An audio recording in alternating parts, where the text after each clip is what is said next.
یہ رد نہ ہونے والی محفلیں ہیں یہ، کیونکہ جب بھی سرکار کا ارشاد ہے جب بھی کوئی مجلس میں بیٹھا جائے تو میری بارگاہ میں درود پڑھا جائے، وہ مجلس کی کامیابی کی ضمانت۔ ایک مرتبہ اگر درود پڑھ لیں اور آخری میں برخاست کرتے وقت بھی اگر درود پڑھ لیں تو وہ مجلس کامیاب مجلس ہے۔ لہذا جو مجلس ابتدا کا انتہا درود ہی درود ہو، اس مجلس میں ہمیشہ کثرت سے درود پاک پڑھا جائے تو وہ مجلس کامیاب ہی ہوگی۔ تو لہذا میں تمام اہلیان شیخ رضا کو مبارکباد پیش کرتا ہوں کہ آپ اپنے اپنے گھروں میں درود پاک کی یہ محفل سجا رہے ہیں۔ انشاءاللہ یہ محفل درود کی برکت سے یہ تمام وبائی امراض ختم ہو جائیں گے۔ یہ ربیع الاول کا جو نور ہے، ربیع الاول میں جو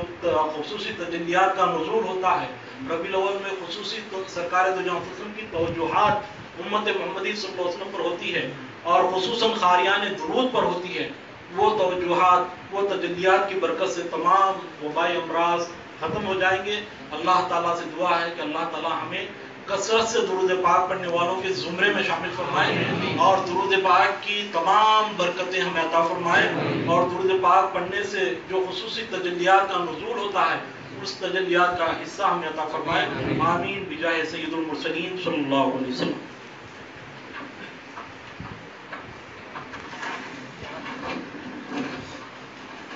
صلاۃ و سلام کے لیے کھڑے ہوں۔